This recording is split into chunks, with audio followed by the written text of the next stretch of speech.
여러분 안녕하십니까? 인바이블의 윤창용 목사입니다. 계속해서 이제 저와 세상이 감당하지 못할 믿음을 가진 분들을 살펴보고 있는데 오늘 만나볼 주인공은 기도의 어머니라고 불리우는 한나입니다.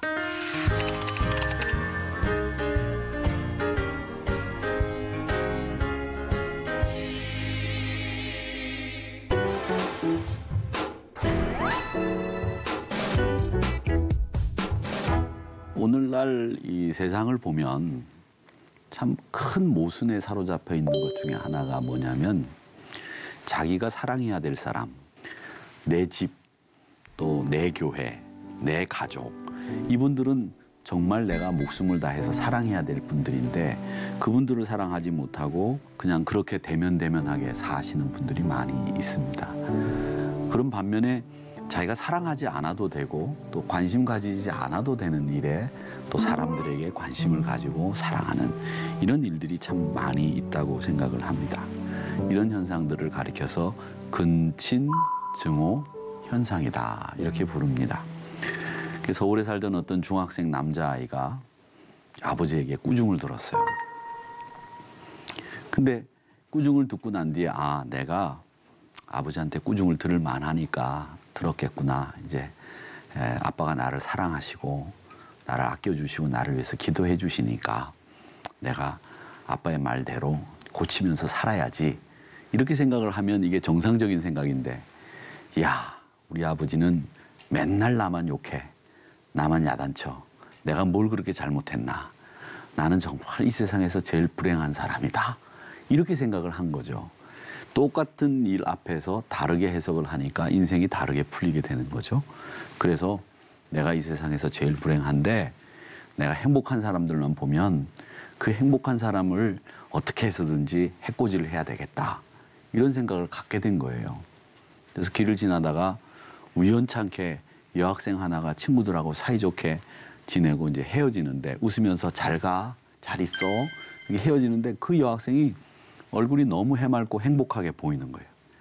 그 마음속에 이 시기와 질투 이런 마음들이 생겨가지고 이 친구가 과도를 가지고 있다가 그 여학생이 엘리베이터를 타는 걸 보고 쫓아 엘리베이터를 타가지고서는 그 여학생의 목을 찔렀다는 거 아닙니까? 그래서 그 여학생이 그 과도하게 피를 흘려가지고 결국 숨을 거두었다라고 하는 기사를 여러분들 보셨을 겁니다. 이걸 심리학자들은 증오범죄라고 그렇게 얘기합니다. 이런 증오범죄들이 불특정 다수인 사람들에게 가해지기도 하죠. 그래서 나는 불행하다. 내가 이러면 세상 정말 끝장을 한번 보겠다. 그래가지고 예전에는 자동차를 몰고서 사람들이 많이 모여있는 군중들을 향해서 달려들어가가지고서 그 사람들을 이유도 없이 죽이는 이런 증오범죄들이 점점 우리가 살고 있는 세상 속에서 많아져 가고 있다라고 하는 겁니다. 다소의 차이는 물론 있을 겁니다. 그런데 이 문제에 걸리지 않는 사람이 아무도 없다는 거죠. 즉 우리 마음속에는 정말 내가 사랑해 주어야 될 아내, 내가 정말 사랑해 주어야 될 내 가족들, 그런 사람들을 사랑해 주지 못하고 존경해야 될 분들을 존경해 드리지 못하고 그냥 자기가 쓸데없는 일에 관심 가지고 사랑을 나누어 주기를 원하는 이런 사람들이 많아져 가고 있다. 그러면서 결국 자기가 사랑해야 될 사람들을 한 번도 사랑해 보지 못하고 그냥 죽음을 맞이하면서 인생을 끝내버리는 이런 사람들이 많다는 겁니다. 그래서 저는 우리 신앙인들이 이렇게 증오 속에 허덕거리다가 사랑해야 될 사람을 한 번도 사랑해 보지 못하고 죽는 일, 이런 일을 통해서 우리가 성경에서는 어떤 교훈을 받고 어떤 인물을 한번 생각해 보아야 될까 생각을 하다가 이 한나와 분인나라고 하는 사람을 한번 생각해 보게 되었습니다. 오늘의 말씀입니다. 에브라임 산지 라마다임 소빔에 에브라임 사람 엘가나라 하는 사람이 있었으니 그는 여로함의 아들이요 엘리후의 손자요 도후의 증손이요 숲의 현손이더라. 그에게 두 아내가 있었으니 한 사람의 이름은 한나요 한 사람의 이름은 분인나라. 분인나에게는 자식이 있고 한나에게는 자식이 없었더라. 이 사람이 매년 자기 성읍에서 나와서 실로에 올라가서 만군의 여호와께 예배하며 제사를 드렸는데 엘리의 두 아들 홈니와 비느하스가 여호와의 제사장으로 거기에 있었더라. 엘가나가 제사를 드리는 날에는 제물의 분깃을 그의 아내 브닌나와 그의 모든 자녀에게 주고 한나에게는 갑절을 주니 이는 그를 사랑함이라. 그러나 여호와께서 그에게 임신하지 못하게 하시니 여호와께서 그에게 임신하지 못하게 하심으로 그의 적수인 브닌나가 그를 심히 격분하게 하여 괴롭게 하더라. 매년 한나가 여호와의 집에 올라갈 때마다 남편이 그같이 하매 브닌나가 그를 격분시키므로 그가 울고 먹지 아니하니 그의 남편 엘가나가 그에게 이르되 한나여 어찌하여 울며 어찌하여 먹지 아니하며 어찌하여 그대의 마음이 슬프냐 내가 그대에게 10 아들보다 낫지 아니하냐 하니라. 그들이 실로에서 먹고 마신 후에 한나가 일어나니 그때의 제사장 엘리는 여호와의 전 문설주 곁 의자에 앉아 있었더라. 한나가 마음이 괴로워서 여호와께 기도하고 통곡하며 서원하여 이르되 만군의 여호와여 만일 주의 여종의 고통을 돌보시고 나를 기억하사 주의 여종을 잊지 아니하시고 주의 여종에게 아들을 주시면 내가 그의 평생에 그를 여호와께 드리고 삭도를 그의 머리에 대지 아니하겠나이다. 그가 여호와 앞에 오래 기도하는 동안에 엘리가 그의 입을 주목한즉 한나가 속으로 말하매 입술만 움직이고 음성은 들리지 아니하므로 엘리는 그가 취한 줄로 생각한지라. 엘리가 그에게 이르되 내가 언제까지 취하여 있겠느냐 포도주를 끊으라 하니 한나가 대답하여 이르되 내 주여 그렇지 아니하니이다. 나는 마음이 슬픈 여자라 포도주나 독주를 마신 것이 아니요 여호와 앞에 내 심정을 통한 것뿐이오니 당신의 여종을 악한 여자로 여기지 마옵소서. 내가 지금까지 말한 것은 나의 원통함과 격분됨이 많기 때문이니이다 하는지라. 엘리가 대답하여 이르되 평안히 가라. 이스라엘의 하나님이 내가 기도하여 구한 것을 허락하시기를 원하노라 하니 이르되 당신의 여종이 당신께 은혜 입기를 원하나이다 하고 가서 먹고 얼굴에 다시는 근심빛이 없더라. 사무엘상 1장 1절에서 18절 말씀입니다.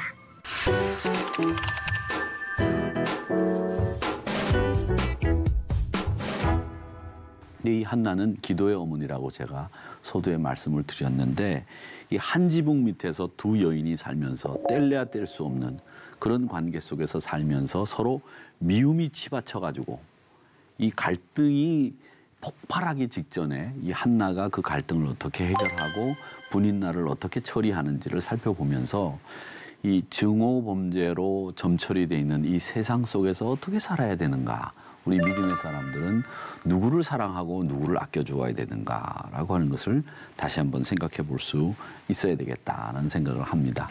이 한나의 남편은 엘가나라고 되어 있습니다. 엘가나. 근데 이 엘가나가 한나하고 결혼을 했는데 아이를 낳지를 못합니다. 그러니까 이 엘가나가 아이를 낳지 못하는 한나를 대신해서 분인나라고 하는 여인을 취해가지고 그 분인나로부터 자녀를 얻게 됩니다. 성경에 보면 대략 한 6명의 자녀를 분인나를 통해서 얻은 것으로 되어 있어요.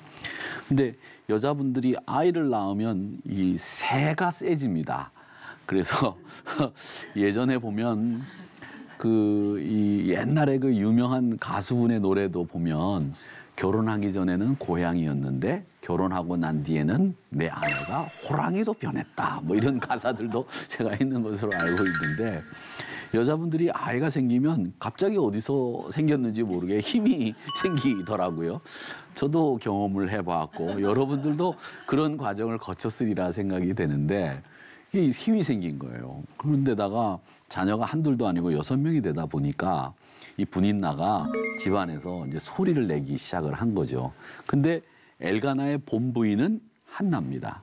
한나가 요즘 말로 말하자면 자기가 그 온 집안을 주관하는 아내로서의 역할을 감당해야 되는데 한나에게는 자녀가 없고 분인나는 자녀가 있다 보니까 이 분인나가 소리를 내기 시작한 것이 한나의 마음엔 걸렸던 모양입니다. 그런데다가 이 분인나가 이제 자신의 위치를 공고하게 하려고 했겠죠. 그러다 보니까 한나의 위치는 점점 축소되고 분인나의 위치와 지위는 점점 높아져가는 이런 현상들이 생기면서 두 사람 사이에는 이제 넘을 수 없는 벽이 생기게 된 거죠. 오늘 6절, 7절, 10절 말씀에 보면 그런 표현이 나오는데 한나가 분인나 때문에 심히 격분하고 괴로웠고 울고 통곡했다고 되어 있습니다. 그 감정의 상태를 괴로웠다, 격분했다, 울었다, 통곡했다.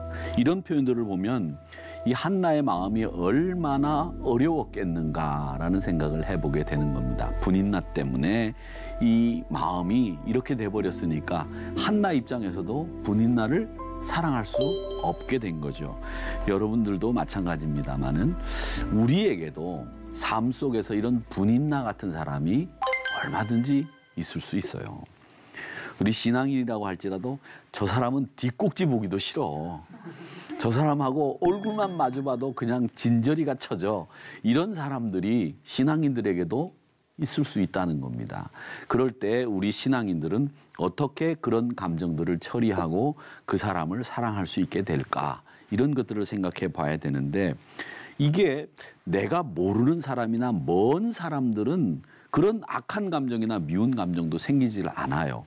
문제는 뭐냐면 내가 미워하는 감정을 가진 사람들이 대개가 보면 나하고는 사이좋게 지내야 되는 나하고 가까운 사람들을 미워하게 되고 그 사람 때문에 속상하고 그 사람 때문에 상처를 받는다는 게 참 문제예요. 근데 그 사람하고의 관계를 끊어버리면 당연히 자연스럽게 쉽게 해결될 수 있다고 생각하지만 그 사람과의 관계를 끊을래야 끊을 수가 없게 되는 거죠.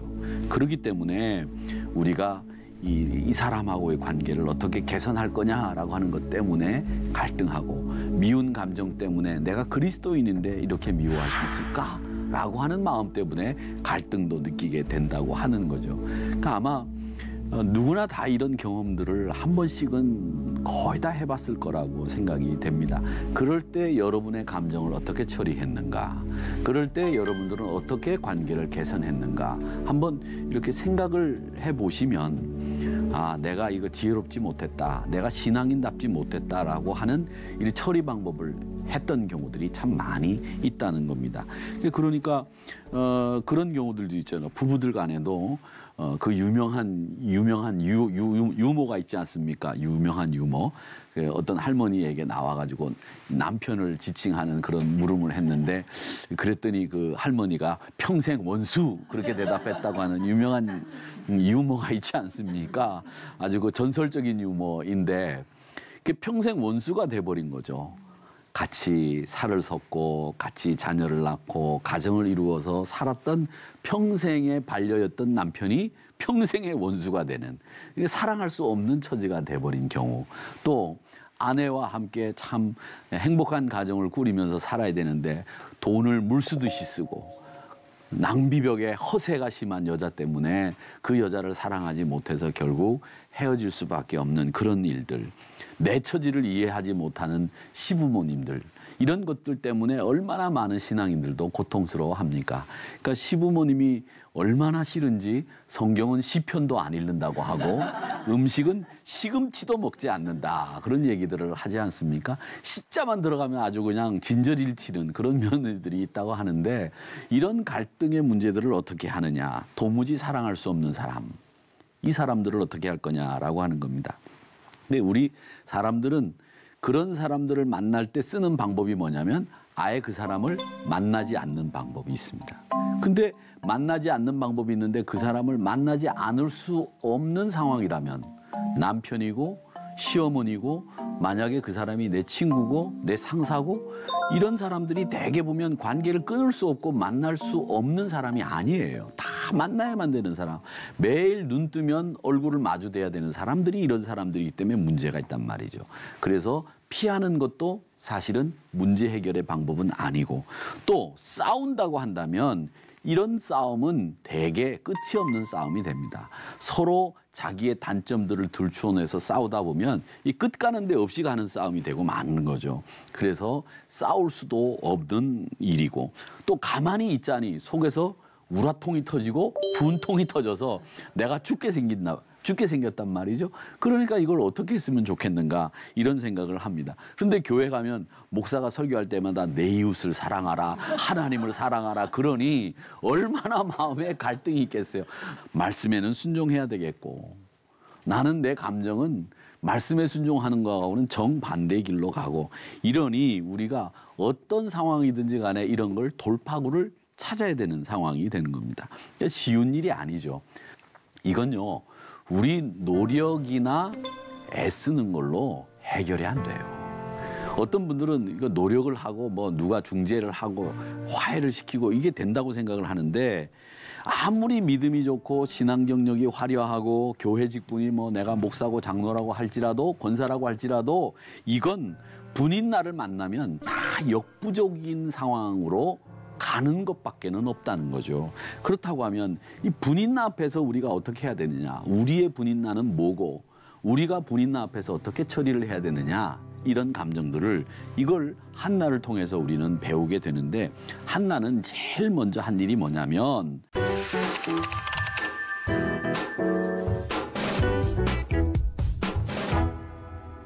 하나님 앞에 기도하는 방법을 택했다는 겁니다.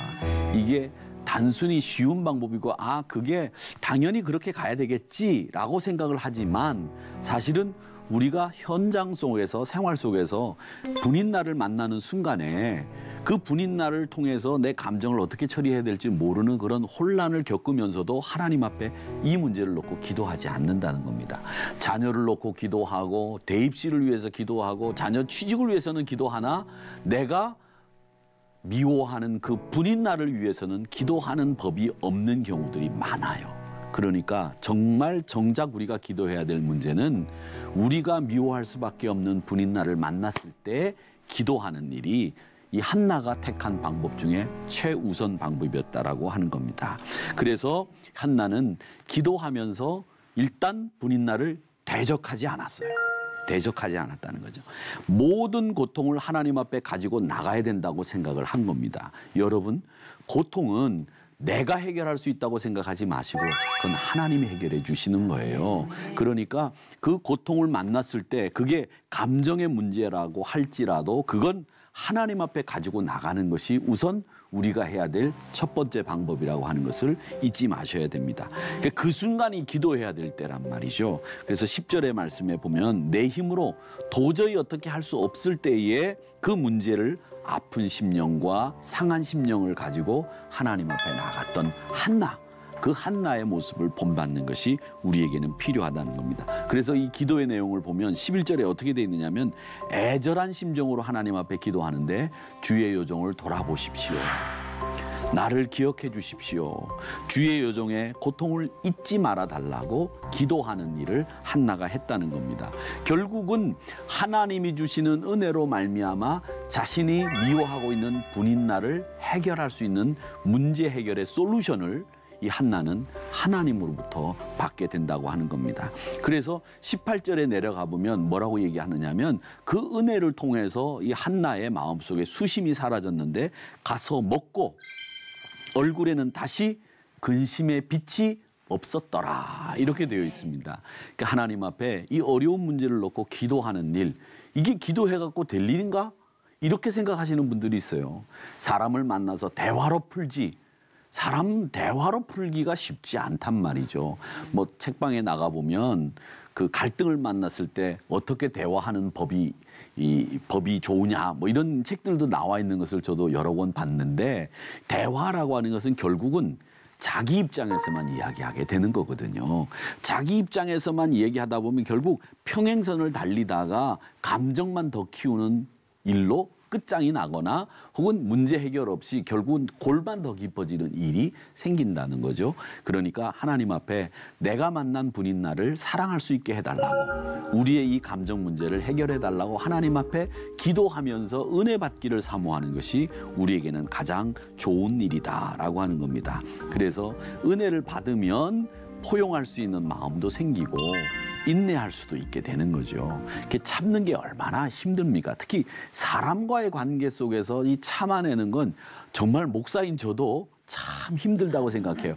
이걸 말이지 그냥 이런 마음이 안 들겠어요. 목사인 저도 들거든요. 아이고 그냥 심지어는 그런 말이죠. 이걸 죽여 말어 뭐 이런 말도 하게 되는데, 그럴 때마다 한나는 분인날을 놓고 하나님 앞에 기도하고 또 은혜를 받고 해결함을 얻었다. 기도로서 문제 해결을 얻었다라고 하는 겁니다. 그러니까 우리가 가까우면서도 미워할 수밖에 없는 사람들, 이 사람들을 위해서는 한나의 방법, 하나님 앞에 그 문제를 놓고 기도했던 것, 그것이 사랑할 수 없는데도 사랑해야 되는 사람들이 있잖아요. 그런 사람들을 사랑하기 위해서는 하나님의 은혜 이외에는 다른 방법이 없다라고 하는 것을 아시고 그 은혜를 구하는 기도를 하는 게 중요하다는 거죠. 은혜라는 게 뭡니까? 은혜는 저는 그렇게 생각해요. 은혜라는 건 내가 할 수 없을 때에 하나님이 해주시는 거, 그게 은혜거든요. 내가 할 수 있는 건 내가 하는 거죠. 그런데 내가 할 수 없는 걸 하나님 앞에 기도하니까 하나님이 그 문제를 해결해 주시는 것, 그게 은혜란 말이죠. 그러니까 여러분들은 이 분인날을 만났을 때에 하나님 앞에 가지고 그 문제를 놓고 기도하는 것, 이게 제일 중요하다라고 하는 겁니다. 그리고 이 한나는 은혜 받기 위한 기도를 할 때 어떻게 했느냐면 마음을 쏟는 기도를 했어요. 자기의 마음을 쏟아내는 기도. 그래서 이 하나님 앞에서 그런 기도를 했기 때문에 분인나 앞에서 자유함을 또 다시 사랑할 수 있는 은혜를 입었다라고 하는 겁니다.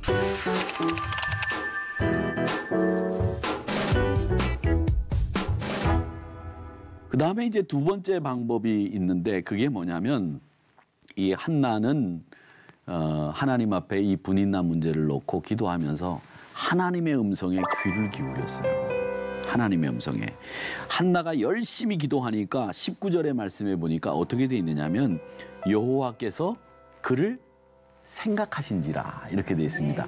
하나님이 우리를 생각하시면 하나님이 우리의 모든 정황을 보실 거 아닙니까? 그러면 이 친구가 나를 의지하는구나. 이 친구가 나만 사모하는구나. 그렇다면 내가 이 친구의 문제를 해결해 주어야지. 그렇다면 어떻게 문제를 해결해 주실까? 이건 하나님이 해결해 주시는 솔루션이 있다는 거죠. 그게 뭐냐면 한나에게 태문을 열어주신 거예요. 그동안 태문이 딱 닫혀 있어가지고 분인나에게만 6명의 자녀가 있었는데 결국 궁극적으로 한나에게도 태문이 열리면서 자녀가 생기면 이 문제가 저절로 해결될 수 있다는 걸 하나님이 아시고 하나님이 한나의 태문을 열어주신 겁니다. 요한복음 5장에도 보면 베데스다 연못가에 병자가 나오는데 이 병자가 38년 됐어요. 병이 5년만 돼도 짙어지고 병간하는 분들도 지치게 됩니다. 38년을 앓았다고 한번 생각해 보세요. 거의 사람들은 포기했다고 생각이 들어요. 포기하죠.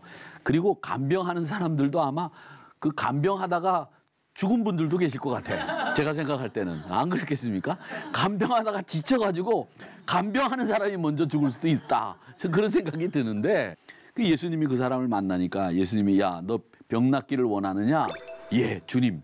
병 낫기를 원하나이다.